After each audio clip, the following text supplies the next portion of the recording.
Okay, welcome back, and a big welcome to Saturday's headliner, Shawn Porter. Good to see you. That was nice. Good to have you with us. You could hear that, right? Not at the moment it wasn't nice, but yeah. We've seen a lot of father-son relationships in boxing, haven't we? They work until they don't. How have you and your dad been able to maintain this for so long? Exactly what you saw. I think that's who we've been to each other our entire lives. I've always been the one to just listen and do what he's asking me to do, and he's the one to give the amazing instruction to always lead us to the goal, and that's how we've made it work. I trust him and he trusts me. Well, is trust the key? Well, I was going to ask, what does he specifically give you that you couldn't find in another coach? There was a gentleman I was talking to, a father, and he was saying, give me some advice, and I said, you know, just let your kids know that you're there, and once they trust you, they'll do whatever you're needing or wanting them to do. I think that for my dad and I think the trust is more than anything what has kind of risen over the last course of the last year, and I think that the trust that I have in him has really enabled me to love him more than ever, and vice versa.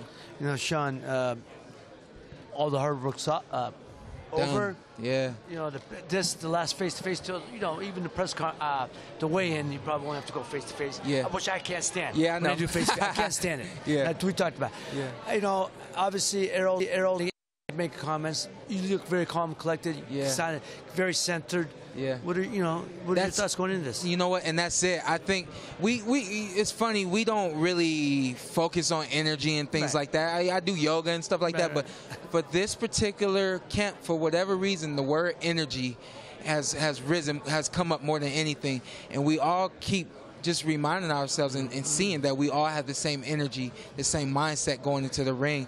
If you say what's one thing that separates me from Errol at this point right now, I think is that I have the positive energy through everything that's going on, through the promotion, through the weight loss, through the training, the whole nine, and my energy has never declined at all. If anything, it's risen. I hear that, my man. What about the energy at the presser right now, man? Well, how are you feeling emotionally, man? That was some heated stuff you guys were throwing back at each other. I'm good, man. You know, it's like I've said before, I just need him to feel me. I need him to know that I'm there. And you know, it starts well before you get in the ring. And so I think that more than anything, I was just trying to make a statement that, hey, man, I'm here. I'm not backing down. I'm not afraid of you. I'm not anyone that you've ever been in the ring with.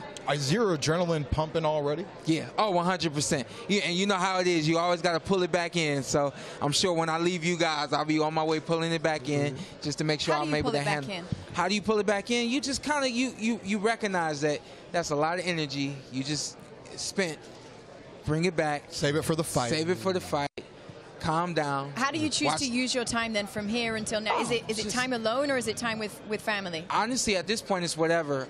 My family, or not my family, but my team, who is my family, they're always around, which is good.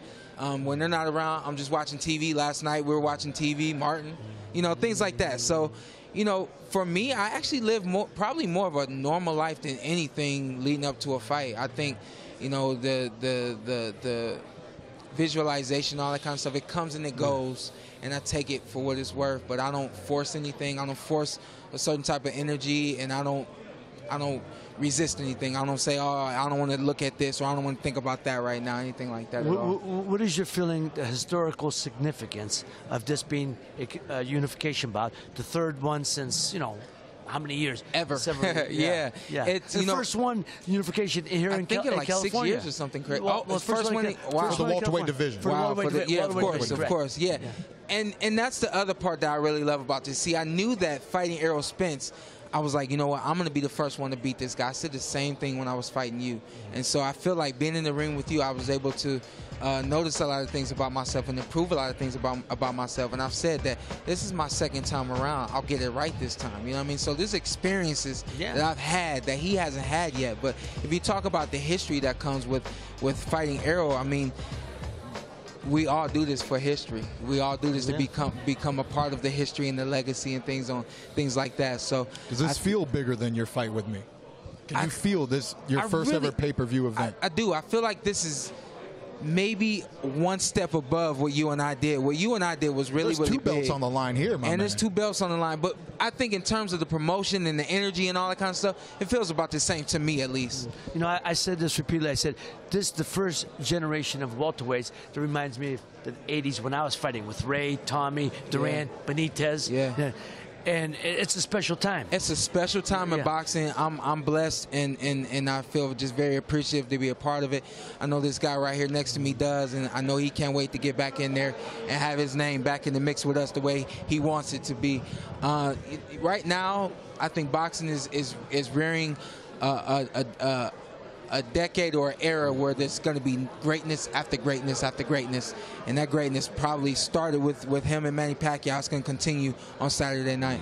You talked about the fact that you've improved on things since your fight with Keith. I'm sure that goes for in and out of the ring. How do you feel when you hear Errol Spence Jr. dismiss your boxing skills? I know, I just immediately think that I know things that he doesn't know, and I think that there may be some things that he overlooked preparing for this fight. So if he did, then that's good for me. I think that's really all that needs to be said about that. I don't pay attention to what anyone says about me in regards to what I can and can't do in the ring. I know what I can do, and I know what I intend to do, and you'll see it all pour out Saturday night. All right, Shawn, great to see you. We're going to see you again for the weigh-in. Yeah. New suit, new hairstyle? Probably. All right, good to see you. Well, listen, you can catch Shawn and the rest of Saturday's fighters throughout the week. Here's a look for you quickly at the TV schedule. Do not miss the weigh-ins on FS1. That is on Friday at 2 p.m. Eastern. Then on Saturday, the coverage starts at 7 p.m. Eastern on FS1 of the pay-per-view prelims. And then, of course, we've got the main event, Spence Jr. against Shawn Porter, Saturday, 9 p.m. Eastern on pay-per-view. Thank you for watching. Well, if you enjoyed that clip, make sure you click somewhere around here and subscribe. From fight highlights to exclusive interviews, we have got everything you need as a boxing fan right here on PBC on Fox.